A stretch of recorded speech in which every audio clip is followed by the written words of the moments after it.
Now listen here, people.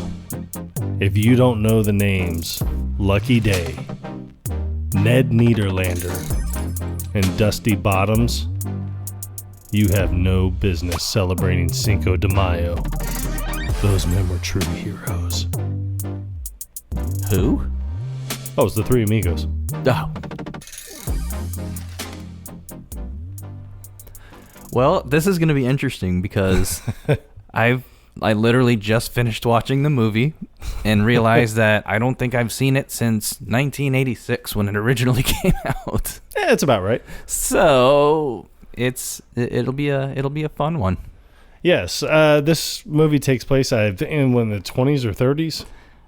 That's the vibe that I get. Yeah. Just looking at the because they were wardrobe. silent. Yeah, they're silent film stars.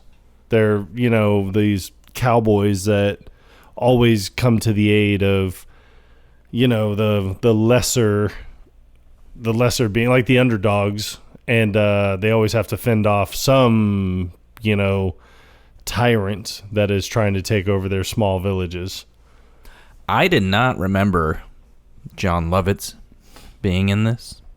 I know it's a bit part, but it's memorable. Or Phil Hartman, for that matter. I know. God, may you rest. Jinx. Yeah, and I had totally forgot what the premise was. Like, I remember little bits and pieces, and the thing that stands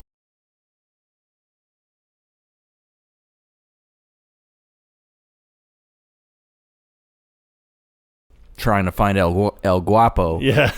Because I love that song, Blue Shadows. I'm not going to sing it as much as I might want to. I mean, the great thing about this movie is just, you have Chevy Chase, you have Steve Martin, and you have Martin Short. All three phenomenal actors, and all three incredibly funny. The only one who hasn't changed is Steve Martin, because he just stays the same age. Yeah, no matter he looked how old like he was 70 in this movie. A very spry 70, and he's like 70 right now, but he looks exactly the same. And because I watch Christmas Vacation on a regular basis, I'm used to seeing Chevy Chase looking that age, so it wasn't a total shock. But Martin Short, man, he looks really young in this movie. I know. I mean, some of the funniest scenes in this entire movie is when they get kicked out of the studio, but they get the telegram immediately right away. Like, they're standing outside in like their boxers and like their little socks with the suspenders on them to hold them up. Yeah, because the studio decides to take everything from them. Yeah. Including the clothes off their back, because they were given to them by the studio. It's like, you can't take these. These were gifts. They were gifts.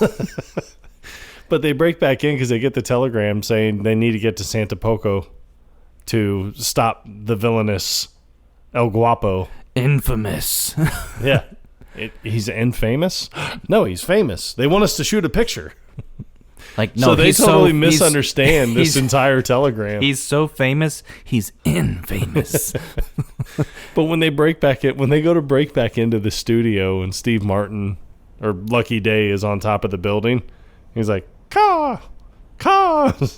I remember you talking about. They're just squatting down on the sidewalk. So he's like, "Look up here, look up here, look up here, look up here." He's like, "Hey, hi." Hello. And he just gets louder and more obnoxious. And you see Dusty just kind of looking around like, what the hell is that? Yeah. Ned's not even paying any attention to it at all. So he's like, "Hey, guys." He's like, "Guys, up here." No, oh. But he's not that far away from them. I know. It's like, how could they be so oblivious? It's almost frustrating to watch, but it is funny. But even the scene where the lovely Carmen is sending the telegram, and she's telling the guy what to say. It's like, "Hello, Three Amigos in whatever studios, Hollywood. Yes.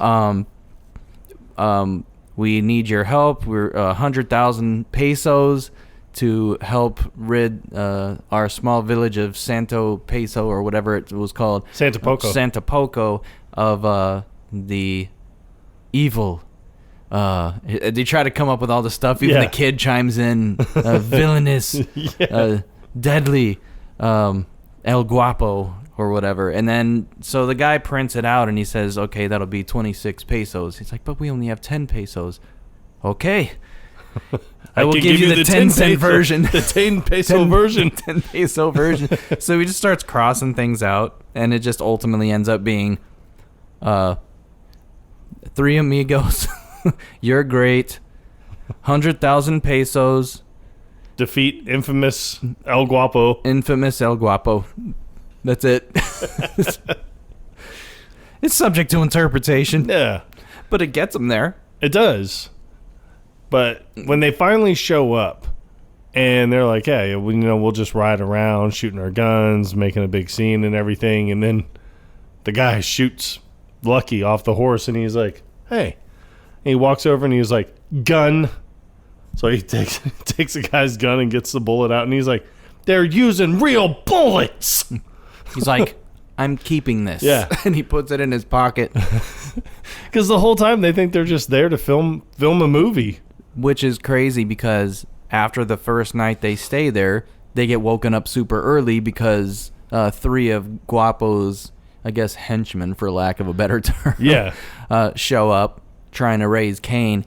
And so the 3 of them get up, they get ready. They're all casual about the entire thing, walking down the stairs, even though these guys are going around like shooting and stuff. And they just, they think it's part of the show, but they don't question where are the cameras. Yeah, no, nobody says anything about that. And that bothers me. These men are supposed to be professionals. But yeah, just them. They borrow horses from the village, and they do their little song and dance. Not literal song and dance, but it's like a pony show, basically. Right. Riding around on the ponies, shooting their blanks up in the air. Right. And it's enough to scare these 3 guys out. And he's like, they were supposed to bring 50 guys. Now they're only sending 3. Didn't someone yell about something about hating rewrites? Yeah, something like that. Well, that was easy. The scene where they're standing around in the village and then they see the plane fly over and Ned knows the exact model. It's like a Tuckin 600 or something like that. He was like, it's a mail plane. He's like, I flew one and little Nettie goes to war. He's like, well, how do you know it's a mail plane? It's like, didn't you see the penis? Or something? No, it's the little balls. Yeah, the little balls underneath. And he just thought it was so funny. He's cracking up. And the other 2 are okay. They didn't find it funny, but Ned just keeps going and keeps going. And eventually, which one? Dusty is Chevy Chase, right? Yes. Okay, Lucky. Lucky starts laughing just to kind of humor Ned. Yeah. And then Chevy's I just love his little fake, like, Steve Martin laugh because he's like, ha, ha, ha, ha, ha, ha, ha, ha. So dumb.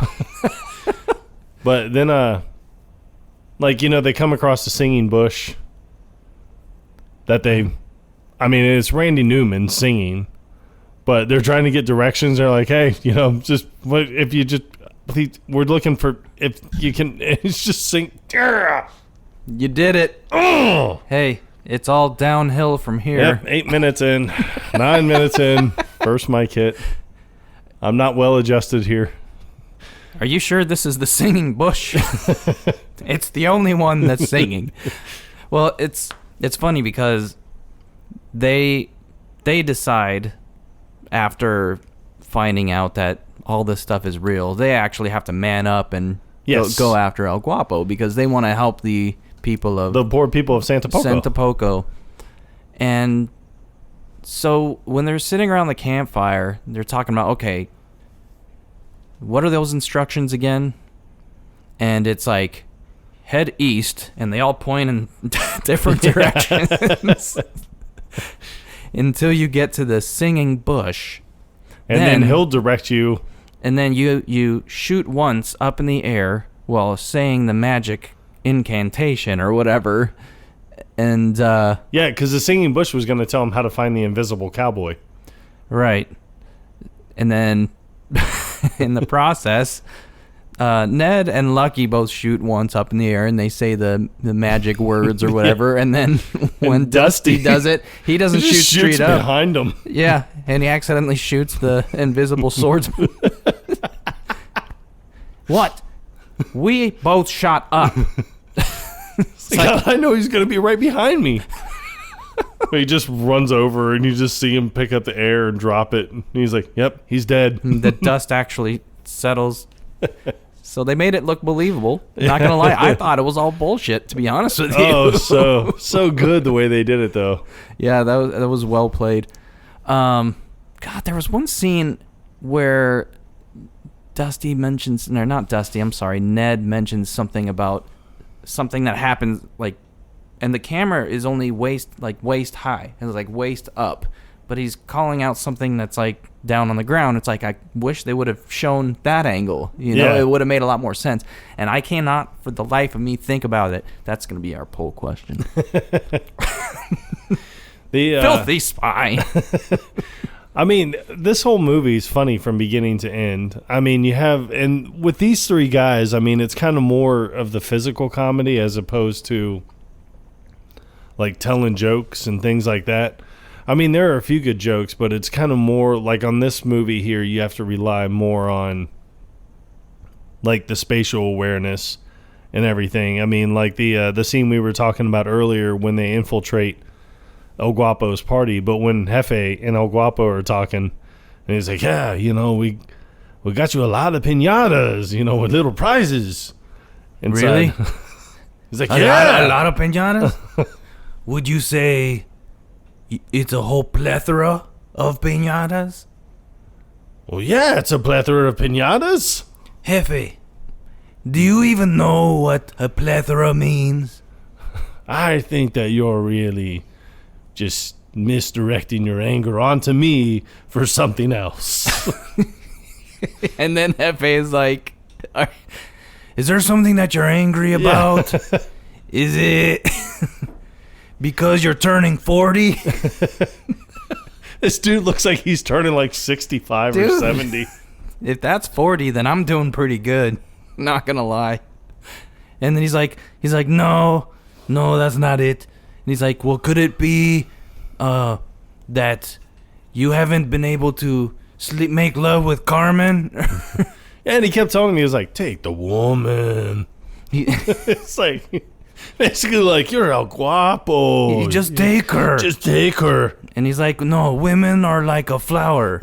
You can't force the petals to open. You have to wait, and then the flower will open for you. He's like, but you're El Guapo. Just take her. It's like cattle. And he just won't let up about it. But then, Lucky, I can't remember how Lucky got caught, but Lucky's in the jail, and they have the weights, and so he's just up against the wall with his arms out. It's this really elaborate shackle system that's got chains going through brackets on the wall behind him, circling around to the front where there's this weird gear contraption with levers on it, and there's weights attached to it. So it's almost like a workout machine, in a sense. Gonna make it. Gonna make it. And he's like, nope. It's always, ow. Yeah, he's very persistent. I will give him credit.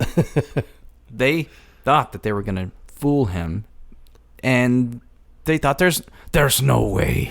There's no way this gringo is gonna get out of this. But they throw the keys down right in front of the cell. Yeah. Stupid. It's a filthy spies. But no, the German that was flying the plane.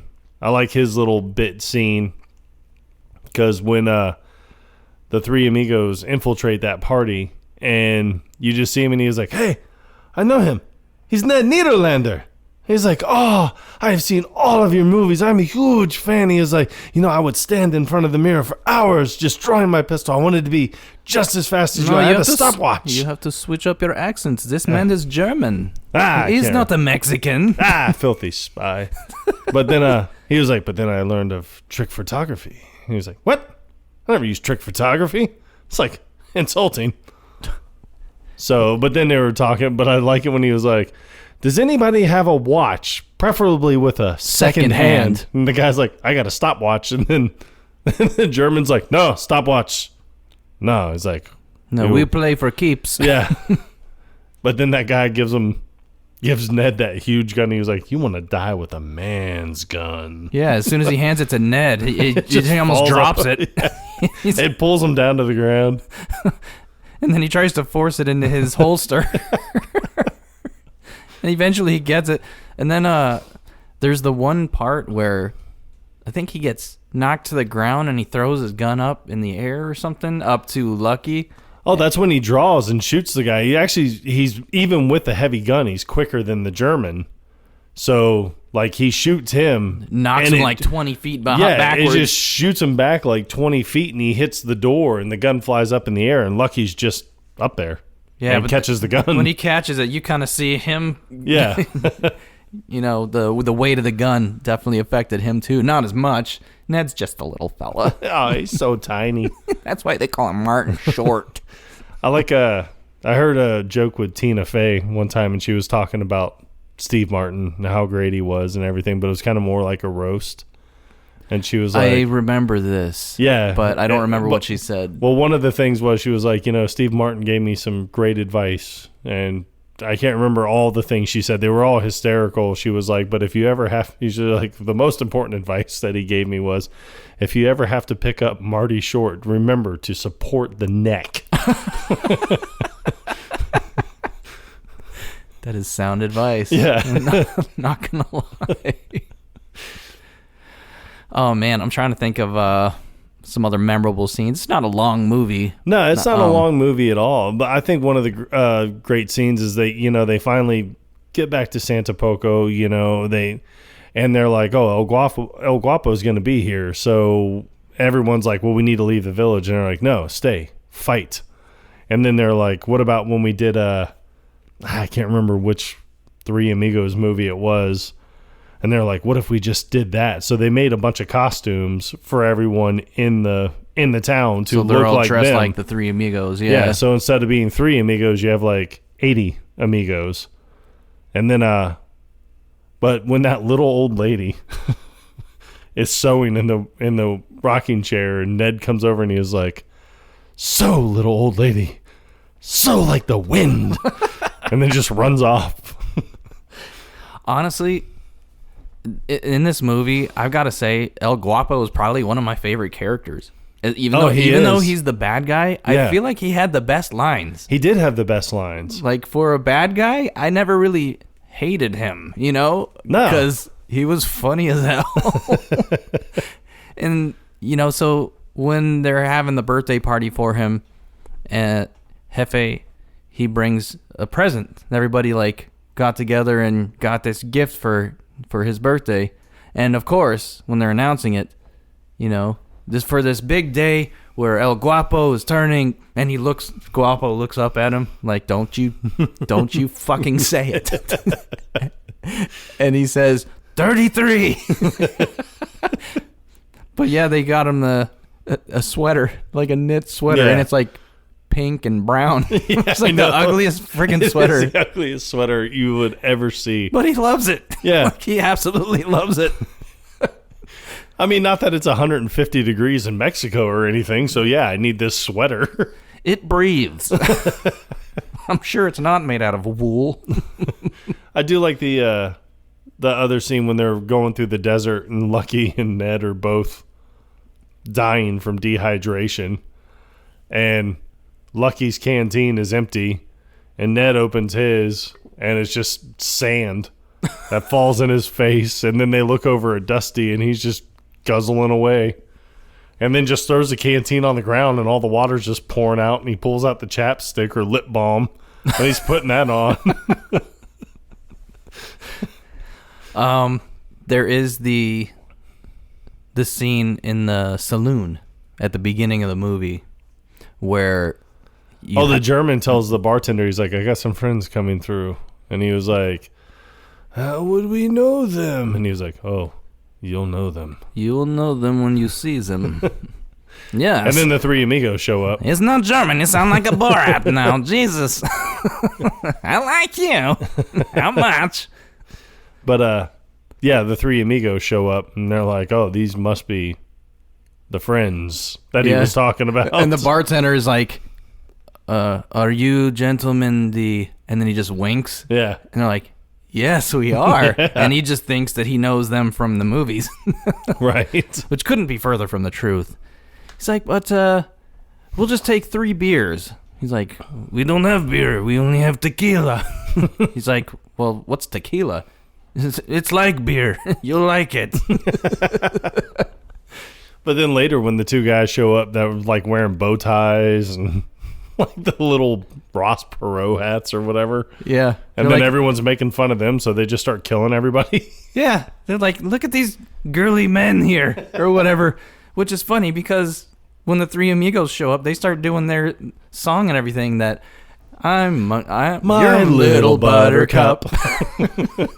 You set my heart on fire. Oh, man. This is probably going to be the shortest episode we've ever done because I'm running out of shit to talk about. I mean, I don't know this movie that well, but I mean, I forgot how good it was, and watching it now as an adult compared to seeing it as a kid, I think I have more of an appreciation for it. Yeah. I mean, one of the funniest, or not funniest scenes, but funnier scenes is, you know, all the guys that are with El Guapo when they're pulling the trick on him, as he would say. You pulled a good trick. Mm-hmm. They all ride off, and then he was like, where are you going, you cowards? But then Hefe's standing there, and he was like, I'm still here, El Guapo. And then gets shot. Shoots him, yeah. Yeah, so he dies. And then El Guapo, he's still trying to fight, gets off his horse. But I like it when it's like he gets thrown off of his horse a little bit, but he's on the ground, and he's like, you stupid horse! So he gets shot and falls, and then that's when everyone comes out, and they're all dressed up, and he's just looking around, and he's like, that was some good trick! He's like, come close, I got something to tell you. And then shoots Lucky by the foot, and he was like, ha ha ha! He's like, that was a good trick, too! And then immediately dies. Yeah, and then dies. But I do like when the German is talking to Ned, and he's saying, well, it's just trickery and all that. He's like, there's no way you're that fast. He's like, I am that fast. Yeah, and I'm doing the wrong accent again. Son of a bitch. Shit. So Ned is like insulted that his integrity is in question here. Unbelievable. Yes. You filthy commie. Hey, you can't say the C word too soon. Sorry. Stinking commie. That's it. Any other thoughts? I mean, no. I mean, I think. This here's a great movie. I mean, I believe that this has been a phenomenal episode. But I mean, I think it's time to celebrate Cinco de Mayo. Do it. So stay safe, everybody. Yeah. Well, this will post one day after Cinco de Mayo. Unfortunately. No, never mind. We'll post it tomorrow. Yeah. Fuck it. Yes, fuck it. That's your answer for everything. No, as we are recording this, it is May 3rd. It is.